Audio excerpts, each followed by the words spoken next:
entrevistas con Ada Álvarez Conde, presidenta de la Fundación Alto al Silencio, y también el antropólogo e investigador Andrew Álvarez.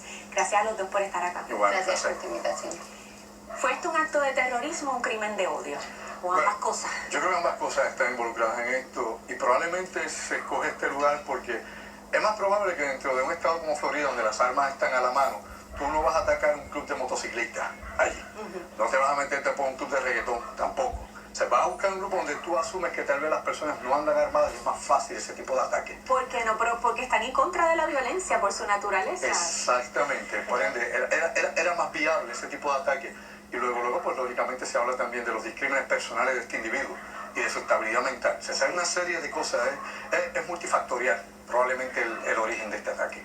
Yo pienso que al final del día lo que debemos analizar es la homofobia, porque si bien tiene que ver con que están atándolo, ¿verdad? Que sea ISIS o lo que sea, no es la religión como institución la que está en contra, es la gente que en nombre de religión, y al final es la homofobia el problema. Tenemos varias cosas. Sí. Número uno, que se escucha al padre confesar, ¿verdad? Lo de crimen de odio. Hay tanta gente que dice, todos los crímenes son de... Mira, el crimen sí tiene que ver con un elemento de odio e indiferencia más que amor, por razones obvias. Claro. Sin embargo, la estipulación legal de crimen de odio se da para dar agravantes cuando la razón y el motivo por el asesinato es por homofobia, xenofobia, racismo, etcétera. Y eso se da en Estados Unidos, se da aquí por prejuicio, así que por eso es que se abre el debate, ¿verdad? Y por eso es que me lancé a decir, vamos a analizar cómo esto lo podemos poner en contexto sobre la paz, y de que en Puerto Rico, ¿verdad? Analizando esto en Puerto Rico,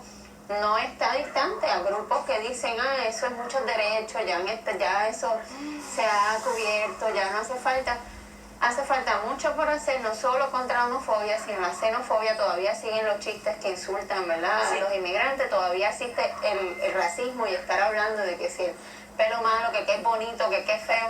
Hay mucho discrimen, y en el diseño de Puerto Rico tiene que haber no solamente el contexto económico, que es bien importante, pero no podemos seguir hablando de dinero, sino los valores y la construcción de una comunidad de paz. Y el respeto a la dignidad humana. Qué bueno que haces la referencia al elemento religioso, porque yo siento que el Islam pierde aquí también.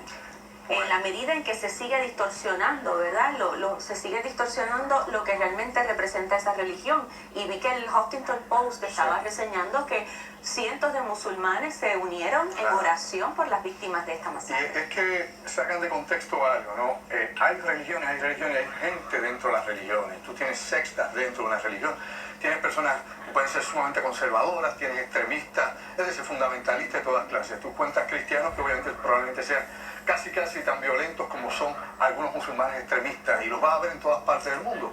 Lo veías, por ejemplo, en Irlanda del Norte, en la guerra entre católicos y protestantes. Lo has visto en muchas partes de la historia. Ahora, es importante recalcar lo siguiente, o sea, el Islam no es una fe de guerra, ni una fe de odio, es una fe de amor también, y que tiene muchos sus fundamentos y preceptos precisamente en el Pentateuco, son de hecho de esencia judaica, de ahí surge el Islam. Ahora, y Abraham es el padre de todos los creyentes. Ellos vienen de la línea de Ismael, etcétera. Pero bueno, para no irnos por ese aspecto, es importante recalcar lo siguiente.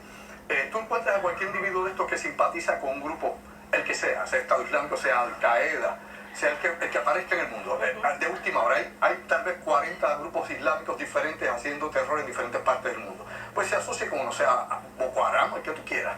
Y la realidad es que este individuo no representa al Islam y a los musulmanes.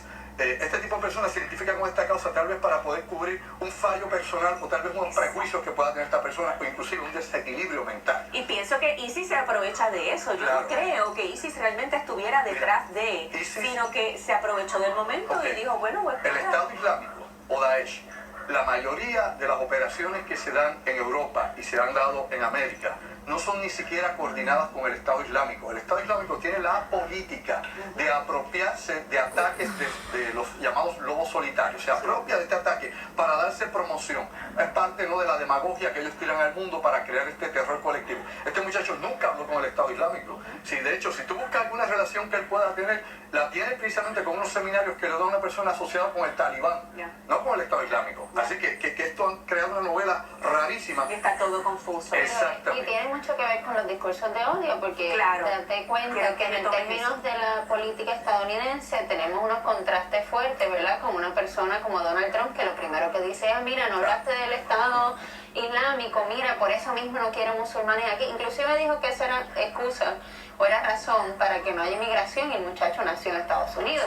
Entonces es bien importante, por eso digo, traerlo a la política pública. ¿Qué podemos hacer o qué discursos están en Puerto Rico relacionados Correcto. a esta cuestión de limitar derechos en vez de a la apertura a la conversación? Los otros días alguien me llamó para las reacciones, ¿verdad? Yo dije, mira, el problema no es que tú tengas fe, yo tengo fe, pero también creo en los derechos humanos.